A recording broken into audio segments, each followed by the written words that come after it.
और हम तो शुरू से सीमांचल की लड़ाई लड़ते आए, लड़ते रहेंगे।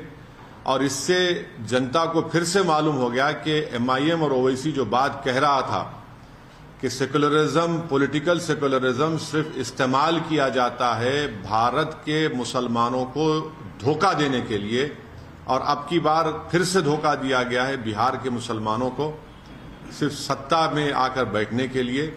मैं उम्मीद करता हूं कि न सिर्फ बिहार बल्कि पूरे देश के जो अल्पसंख्यक समाज, मुसलमान और जो हमारे सेकुलर जहन रखने वाले हिंदू, OBC और दलित भाई हैं, वो देखेंगे इन चीजों को कि कैसे सेकुलरिज्म के नाम पर चुनाव में तो वोट लिया जाता है और उसके बाद फिर आपके वोट को ले जाकर RSS और मोदी के झोली में रख दिया जाता है। तो उम्मीद करते हैं कि वो इससे एक इसका नोट लेंगे और उन पार्टीज का साथ देंगे जो आपकी पॉलिटिकल लीडरशिप को डेवलप करना चाहती है।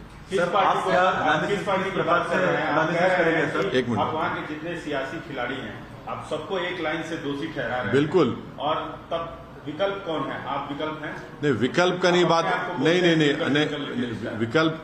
विकल्प की हम बात नहीं कर, वहां तो विकल्प रहा ही नहीं। अब सब ने, तीनों ने मिलकर तो बिहार की जनता को धोखा दिया है। क्या खस्में नहीं खाई थी तेजस्वी और नीतीश कुमार ने, ये बंधन नहीं टूटेगा, हम मर जाएंगे, नहीं जाएंगे? हाँ, आपने क्या, तेजस्वी यादव ने नहीं कहा था कि हम पूरा स्वीप कर देंगे बिहार में, 40 के 40 सीट जीत जाएंगे, बीजेपी को हरा देंगे? आप इन लोगों को सोचना चाहिए कितना धोखा दिया आपने। देश के प्रधानमंत्री ने क्या कहा था चुनाव के वक्त? जंगल राज। अब बताइए क्या होने जा रहा है वहां पर। देश के प्रधानमंत्री नीतीश कुमार के बारे में क्या क्या कहे थे और वो नीतीश कुमार ने क्या क्या कहा था नरेंद्र मोदी के बारे में। अब बताइए, ये सब, इससे जो पॉलिटिकल अपॉर्चुनिज्म बोलना तो बिल्कुल गलत बात हो गया, अंडर स्टेटमेंट होगा। अब वहां विकल्प नहीं रहा, वहां पर तो सब देखिए ना, इस हम्माम में सब दंगे हो चुके हैं। इस समय आप सिंपैथी रखना चाहिए। चाचा धोखा देके चले गए भतीजे को, आप बड़े भाईजान के तौर पे कुछ तेजस्वी को कुछ बोलना चाहेंगे? हमदर्दी रखना, हम तो पूछ रहे हैं ना तेजस्वी से, लालू प्रसाद यादव से और लालू प्रसाद यादव की फैमिली से पूछना चाह रहे हैं। आपको तकलीफ हो रही है, नहीं हो रही? बताइए हमको। आपके पेट में दर्द हो रहा है, नहीं हो रहा है? आपको रात में नींद अच्छी आई आप लोगों को? आपने सीमांचल की जनता को धोखा दिया, हमारे 4 विधायक को खरीद कर, उनका जमीन खरीद कर।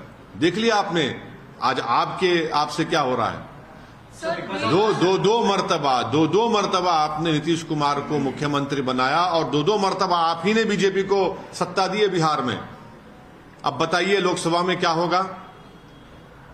इसका कौन जिम्मेदार है? इनको अगर हर चीज का जिम्मेदार तो हमको खड़ा करते हैं। आज ये तीनों पार्टी, देश के प्रधानमंत्री नरेंद्र मोदी, नीतीश कुमार और तेजस्वी यादव, इन तीनों को बिहार की जनता से माफी चाहनी चाहिए। और बिहार का डेवलपमेंट इन्होंने रोक दिया है और जो ख्वाब बिहार की जनता ने देखे थे उन ख्वाबों को आपने चूर कर दिया। जो आपने सोशल जस्टिस की बात की थी, MY कॉम्बिनेशन की बात की थी आपने, EBC की बात की, सब क्या हो गया? वो जो आपने सर्वे किया था, क्या हुआ उसका? सब खत्म करके रख दिया आपने। अपने लालच से, अपने पर्सनल एम्बिशंस को आपने बिहार की जनता और उनके ख्वाबों को पूरा करने के ऊपर आपने उसको पूरा करने की कोशिश की, अपने पर्सनल एम्बिशंस को। Sir, what do you think is the future of India Alliance now that one of the persons who pioneered the alliance has left? Do you think there is a political future to this alliance in the 2024 elections? I have been consistently saying that Nitish Kumar will join BJP, and I have been criticized by all these so-called secular parties that I am in team with BJP. Now, who's responsible for this whole tamasha and this change of government is going to happen in Bihar?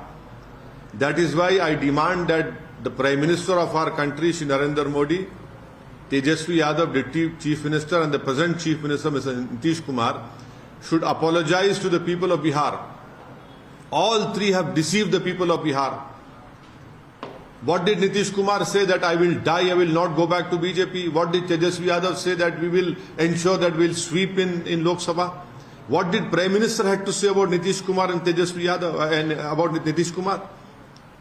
When Mr. Nitish Kumar Assembly in an objectionable way described about our women in the assembly, the Prime Minister of our country openly said that what he has told, he does not he agrees with it, but in fact he gave an assurance that he will stand against Nitish Kumar and protect women. This cannot be called even political opportunism. Political opportunism would be understatement. There is the only thing which all these three want is power. And I want to ask Mr. Tejasvi Yadav and his family, how are you feeling today? How are you feeling today? Are you feeling okay? Is there any worry in your head? Are you worrisome now? You didn't realize the pain of Seemanchal people when you purchased 4 MLAs of MIM. When our 5 MLAs got elected, we supported you in the speaker election. But your personal ambition is so much that you want to become chief minister at all cost. You purchased our 4 MLAs and now look what is happening to you. You have deceived the people of Bihar. All three parties have deceived the people of Bihar, and the people of Bihar will teach them a befitting lesson. अच्छा हमको 5 बजे vote taking ceremony है नहीं 5 बजे क्यों अभी कर देते वो इस्तीफा दिए जब हो जाता वो क्या है जो उसमें नई सरकार की संरचना जो बन रही है उसमें कहा जा रहा है लॉ पुश पॉलिटिक्स किया जा रहा है, जो उप मुख्यमंत्री बनाने की सम्राट चौधरी कोयरी समाज से आते हैं, तो जिस तरह से ये जातिगत समीकरण चुनाव से पहले किया जा रहा है इसको आप कैसे देखें? जातिगत समीकरण की आप बात कर रहे हैं, जो पहले की सरकार थी उन्होंने तो ओबीसी पूरा बिहार का सर्वे कराया था ना, कास्ट सेंसस कराया था। क्या नतीजा निकला उसका? आप बीजेपी को सत्ता दे दिए। एक्चुअल मानों में बिहार में अब बीजेपी आरएसएस की सरकार रहेगी। इसका जिम्मेदार तेजस्वी यादव है, इसका जिम्मेदार नीतीश कुमार है। बीजेपी तो खैर उनके पास तो कोई चीज ही नहीं, उनको बस सत्ता से मतलब है।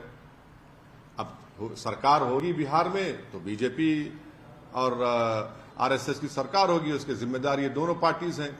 जो सेकुलरिज्म के बड़े बड़े दावे करते थे, जो अपने आप को सेकुलरिज्म का चौधरी कहते थे, जो बिहार की और भारत के मुसलमानों को ये कह रहे थे कि हम हैं सेकुलरिज्म को जिंदा रखेंगे, बताओ आप क्या जिम्मेदारी ली आपने? अब लोकसभा के चुनाव में क्या होगा बताइए? जो कह रहे थे कि हम 40 सीट जीत जाएंगे, अब बताइए क्या होने वाला है? ये सब तो धोखा दे रहे हैं, इल्जाम हम पे लगाते हैं। अब कौन बी टीम है बताओ? जो बुला बुला कर समझाते थे कि ओवैसी बी टीम है, बताओ कौन बी टीम है? कौन जिम्मेदार है बीजेपी को सत्ता देने के लिए? हम 19 सीट लड़े जिसमें से 5 जीते, तो आपने आसमान सर पे उठा लिया। आपने आसमान सर पे उठा लिया था। अब बताइए कौन जिम्मेदार है? नीतीश कुमार का नाम नीतीश कुमार है, इसलिए उनको कोई कुछ नहीं कहेगा। तेजस्वी यादव का नाम तेजस्वी यादव है, उसको कोई उंगली नहीं उठाएगा। नरेंद्र मोदी, क्योंकि नरेंद्र मोदी उनका नाम है, कोई उनके बारे में बुरा भी नहीं सोचेगा। मगर मेरा नाम असदुद्दीन ओवैसी है और मेरा जुर्म सिर्फ इतना है कि मैं इलेक्शन लड़ता हूं, हारता भी हूं, जीतता भी हूं, तो बस मुझ पर इल्जाम लगते हैं।